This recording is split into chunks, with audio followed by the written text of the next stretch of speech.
আসসালামু আলাইকুম। বন্যার ভয়ে মানুষ বাদ দেয় না। যেমন এরশাদ সাহেব ঢাকা শহরকে বাঁচাইবার জন্য ঢাকা শহরের চারিদিকে বাঁধ দিছিল, কিন্তু ওই মিরপুর সাইডের বাঁধটা না ভাঙ্গা গেছিল। কারণ বন্যার প্লাবন তো একটা শক্তি, ওই শক্তিকে রুখা যায়? শক্তিকে রুখা যায় না, শক্তি রূপ চেঞ্জ করে। ঢাকা শহরে ঢুকার জন্য আর কোনো রাস্তা না পায়া ওই মিরপুরের রাস্তা দুর্বল পাইছে, ওই বাঁধটা একটু দুর্বল ছিল, ওইটা ভাঙ্গা ঢুইকা গেছে। তার মানে শক্তি রুখা যায় না, শক্তি তার রূপ চেঞ্জ করে। তেমনি আওয়ামী লীগও কিন্তু একটা শক্তি, এই শক্তি কিন্তু এখন রূপ চেঞ্জ করছে, আগের মতো নাই। 18 মাস ইনুস সরকার যতদিন ছিল ততদিন কিন্তু অডিও কলে ছিল, বাইরে আসে নাই। এখন কিন্তু বাইরে আসছে। হ্যাঁ, উনি সাক্ষাৎকার দিছে, আবার সাক্ষাৎকার দিছে কোন কোন পত্রিকায়? ইন্ডিয়ান টাইমস পত্রিকায়, ইন্ডিয়ান হিন্দু পত্রিকায় এবং আনন্দবাজার পত্রিকায়। উনি কিন্তু খোলাখুলি কথা বলছে যে আমার জন্য বিমান পাঠাক, আমি যাইতে চাই, আইনের কাছে নিজেকে সোপর্দ কইরা দিতে চাই, আমি ভয় পাই না, আমার জন্য জেলখানা রেডি করো, আমাকে যে ঝুলাইবা সে মঞ্চ রেডি করো, আমি আসবই। এবং সঙ্গে সঙ্গে দেখেন ওই যে যারা পালায়া গেছিল তারাও কিন্তু অনলাইনে আইসা বলতেছে যে আমরা সবাই একদিনে ঢুকবো। 2 কোটি আওয়ামী লীগ তাদেরকে সেলুট জানাইতে আসবে এয়ারপোর্টে। এই কথাটা কখন বলতেছে একটু খেয়াল করেন। যখন বিজেপি ক্ষমতায় আসলো, শুভেন্দু কিন্তু প্রথম বলল যে আমরা পাঠাবো শেখ হাসিনাকে, আমরা বাংলাদেশে পাঠাবো, তোমরা সেলুট দিয়ে নিয়ে যাবা। এরপরেই কিন্তু শুরু হইল ওই যে আপার সাক্ষাৎকার এবং আমাদের দেশে বিভিন্ন লোকের মানে পণ্ডিতদের বয়ান তৈরি করা শুরু হইলো বিভিন্ন চ্যানেলে যায়া। ভাই ব্রাদার, আমাদের দেশের এই মিডিয়া বা এই সুশীল সমাজ যাদের কি দেখেন বড় বড় পণ্ডিত, এরা কিন্তু কখনো জামাতকে মাইনা নিবে না। জামাত তাদের অ্যালার্জি, হ্যাঁ জামাত তাদের অ্যালার্জি। তারা মাইনা নিতে রাজি আছে আওয়ামী লীগকে। যদি বিএনপি কে না পছন্দ করি আমি, আওয়ামী লীগকে মাইনা নেবো, তাও জামাতকে মানুম না। হ্যাঁ, এক হয় আওয়ামী লীগ, না হইলে বিএনপি, এই দুইটাই আছে আমাদের দেশের সুশীল সমাজ, মাঝখানে কিছু নাই কিন্তু। আর এই যে নাইটা আমরা স্পষ্ট বুঝতে পারলাম কখন? ইউনূসের আমলে তো বুঝতে পারি নাই। নির্বাচিত সরকার যখন আসছে তখনই বুঝতে পারলাম। নির্বাচিত সরকার আসার পরই তো আপা বলতেছে যে আমার জন্য বিমান পাঠাও, আমি আসবো। রাগ করলেন? রাগ করার কিছু নাই, অনেক কারণ আছে এর পিছনে। শেখ হাসিনা ভালো না, শেখ হাসিনা ভালো না, কিন্তু শেখ হাসিনার আইন কানুন টোটাল সিস্টেম ভালো। ওই সিস্টেমের মধ্যে দিয়েই তো যাইতেছেন। শেখ হাসিনা যা কিছু করছে গত 17 বছর এই দেশে, উনি সিস্টেমের মধ্যে দিয়েই করছে। এই যে সংবিধান বলি না আমরা, যে সংবিধান নিয়ে এত তুল কালাম কাণ্ড চলতেছে, ওই সংবিধানের মধ্যে দিয়েই কিন্তু শেখ হাসিনা গেছে। শেখ হাসিনা কিন্তু সংবিধানের বাইরে এক পাও ফেলে নাই। ওই সংবিধানের মধ্যে আছে রাষ্ট্রকে রক্ষা করার জন্য কিভাবে মানুষকে গায়েব করে দিতে হবে, কিভাবে মানুষের উপরে জুলুম করতে হবে, রাষ্ট্রের জন্য, রাষ্ট্রকে বাঁচাইবার জন্য রাষ্ট্রদ্রোহী নাম দিয়া কত মানুষের জীবন শেষ করে দিছে।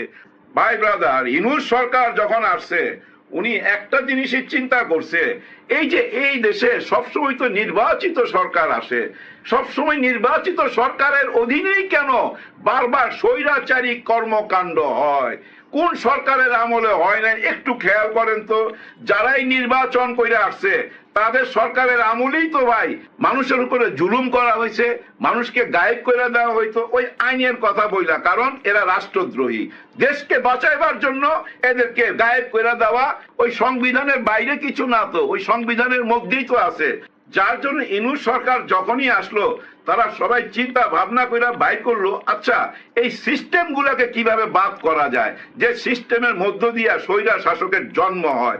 ওই সিস্টেম গুলার উপরেই হাত দিল, বহু রকম সংস্কার করলো, সব কিছু কইরা একটা নির্বাচন দিল।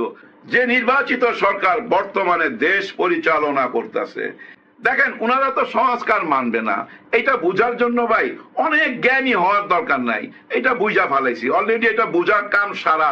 এই যে পাটোয়ারির ঘটনায় বুঝা যায় ভাই, ঝিনাইদহের মধ্যে যে ঘটনাটা ঘটছে, ওই ঘটনাটার এখন যেভাবে বয়ান তৈরি করা হচ্ছে, কেউ কেউ এসা বলতেছে ওরা নিজেরা নিজেরা মারামারি কইরা এটা সরকারের উপরে দোষ চাপাইতে চাইছিল। এই যে রাশেদ খান আছে না, রাশেদ খান মেনন, না মেনন তো তার সঙ্গে নাই, রাশেদ খানই, সে বলতেছে এই সরকারের উপরে দোষ চাপাইবার জন্য শিবির জামাত নিজেরাই এই ঘটনা ঘটাইছে।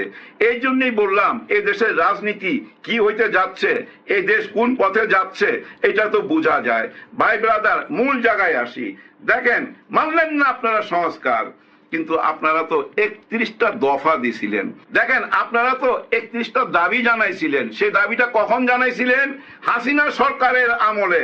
হ্যাঁ, এই নতুন সরকার বা ইউনূস সরকারের আমলে না, হাসিনা সরকারের আমলেই কিন্তু ওনাদের 31টা দাবি। সেই দাবির মধ্যেই তো আছে আইন বিভাগকে স্বাধীন করে দিবেন, এবং আইন বিভাগের যে একটা সচিবালয় আছে, সে সচিবালয় আপনারা স্বাধীন একটা সচিবালয় গঠন করবেন। এই 31 দফার মধ্যে আছে না? নিশ্চয়ই আছে। আর কোনো কিছুই দরকার নাই। এই দফাটাই মানেন না কেন? এই দফাটা মানতে অসুবিধা কি? আপনারা তো আইসাই বিচার বিভাগের জন্য একটা স্বাধীন সচিবালয় যে গঠন করছিল, ওই সংস্কারের মধ্যে আপনাদেরও 31 দফার মধ্যে ছিল বিচার বিভাগের জন্য স্বাধীন একটা সচিবালয় থাকবে। এই সচিবালয়ের কাজটা কি ভাই ব্রাদার? কাজটা হইলো এই, দেখেন কে হবে বিচারপতি, কে হবে অ্যাটর্নি জেনারেল, এই বিচার বিভাগ কিভাবে চলবে, ওই স্বাধীন সচিবালয় যারা থাকবে তারাই ওইটা সিদ্ধান্ত নিবে। এখানে কারা থাকবে? ধরে নিতে পারেন একজন সাবেক বিচারপতি থাকবে, বড় বড় যারা পণ্ডিত আছে এবং দেশের মধ্যে যারা সবচেয়ে বেশি বুঝে আইন কানুন, তারা থাকবে, তারাই এই আইন বিভাগটাকে পরিচালনা করবে। কিন্তু বর্তমান সরকার ওইটা বিলুপ্ত কইরা দিছে। বিলুপ্ত কইরা দেওয়াতে এখন কি হইলো? ওইটা চইলা গেল কোথায়? আবার আইন মন্ত্রণালয়ের মধ্যে। হ্যাঁ, ওই আগের সিস্টেমে আইন এবং বিচার মন্ত্রণালয় আছে না, সেই মন্ত্রণালয়ের অধীনে চইলা গেল। ওই মন্ত্রণালয়ের অধীনে যাওয়ার মানে কি জানেন? সরকারের হাতে চইলা যাওয়া, সব পাওয়ার ওই প্রধানমন্ত্রীর হাতে চইলা যাওয়া। শেখ হাসিনার হাতে কিন্তু ছিল এই পাওয়ার গুলা। সেম পাওয়ার গুলা ধরে রাখার জন্যই স্বাধীন বিচার বিভাগকে আপনারা স্বাধীন হইতে দিলেন না। বিচার বিভাগের জন্য স্বাধীন সচিবালয় যে গঠন করা হইলো, সে প্রতিষ্ঠানটাকে আপনারা বাতিল কইরা দিলেন, বিলুপ্ত কইরা দিলেন। এইটা কি করলেন? এইটা করাতেই ভাই আপা বুঝা ফেলাইছে, ও ঠিক আছে, সঠিক পথে আছে, ও তো আমারই আইন কানুন সব কিছু মানতেছে, তাহলে আমি কেন দেশে যামু না? আর ওনাকে আনার দরকারটা কেন হইতেছে? আমাদের এই ডিপ স্টেট বলেন বা এই সুশীল সমাজ বা আমাদের এই মিডিয়া, ওদের কেন দরকার ওনাদেরকে? এই জন্যই দরকার, কারণ বর্তমানে যেভাবে মেরুদণ্ড সোজা করে দাঁড়াইছে জামাতে ইসলাম, ছাত্র শিবির, এনসিপি, এটা তো একটা ভয়াবহ ব্যাপার না? যার জন্য ওই যে মাঝখানে আপাকে আনতে চাচ্ছে। কারা আনতে চাচ্ছে? এই দেশের সুশীল সমাজ ধরে নিতে পারেন, এই দেশের ডিপ স্টেট ধরে নিতে পারেন, এই দেশকে যারা বিদেশে বৈশা পরিচালনা করে তারাই আনতে চাচ্ছে। হয়তো আপনারা বলতে পারেন ওনার তো আন্তর্জাতিক বিচার ট্রাইব্যুনালের রায় হয়ে গেছে, সঙ্গে ওই যে স্বরাষ্ট্রমন্ত্রী কামালও আছে, তাহলে কি সে রায়টা কি ভুল? ভাই এখানেই প্রশ্ন। কারণ কি দেখেন, সরকার আইসাই তো চিফ প্রসিকিউটর তাজুল ইসলামকে সরায় দিল, ওনাদের লোকজন বসায় দিল। এরপরে দেখেন ওনাদের সবচেয়ে বড় বুদ্ধিমান যে লোকটা জাহিদ ইসলাম, ডাক্তার জাহিদ ইসলাম, উনি তথ্য মন্ত্রণালয় আছে, তথ্য মন্ত্রণালয়ের উপদেষ্টা, ওনার কাছে তো সব তথ্য আছে। নিশ্চয়ই আপা আসার তথ্য ওনার কাছে আছে, নাহলে উনি হঠাৎ কেন বলল আপার প্রতি উনি ইনসাফ করবে? মানে শেখ হাসিনারও বিচার পাওয়ার অধিকার আছে, ইনসাফ পাওয়ার অধিকার আছে। তার মানে কি উনি কি বুঝাইতে চাইতেছে? অপরাধ বিচার ট্রাইব্যুনালে যে বিচারটা হয়েছে ওইখানে কি ইনসাফ হয় নাই?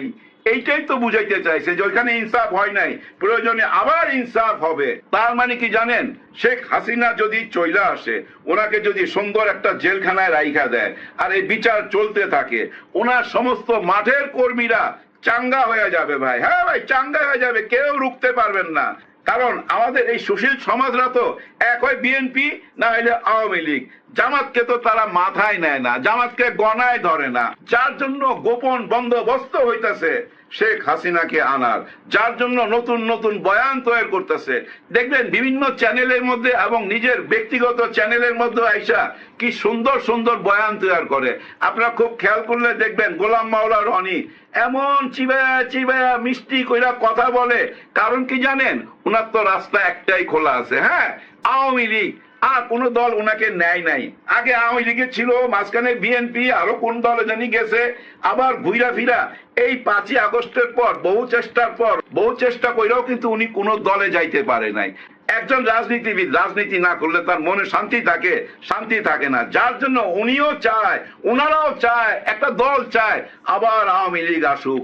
কারণ আওয়ামী লীগের আইন কানুন সিস্টেম সবই তো রয়ে গেছে, এবং প্রশাসনে বলেন, সচিবালয় বলেন, সব জায়গায় 17 বছর যেভাবে সেটিং করছিল ওই সেটিং এর মধ্যেই দেশ আছে, আপার সব কিছু আছে, শুধু আপা নাই।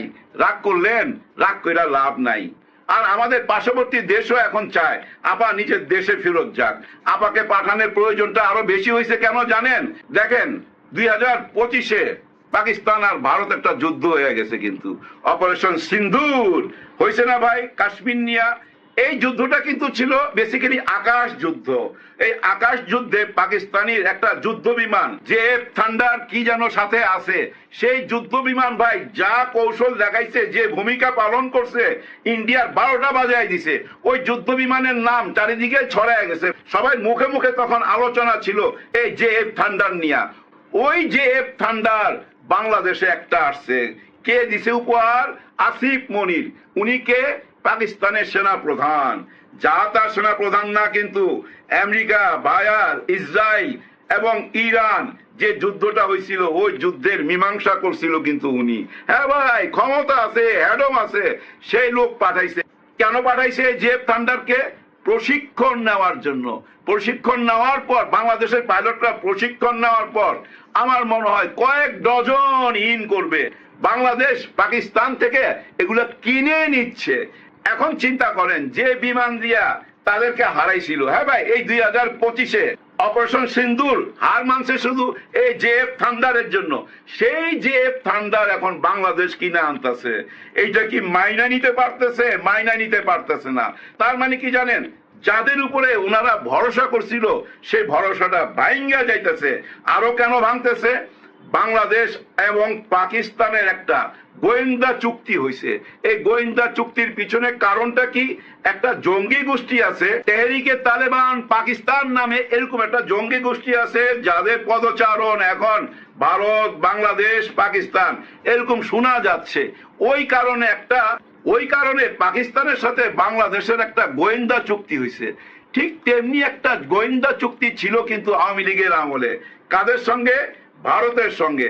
খেয়াল কইরা দেখেন, ভারতের গোয়েন্দাদের অফিস আদালত এখানে ক্যান্টনমেন্টের ভিতরে ছিল, বাইরে ছিল, হিন্দি কথা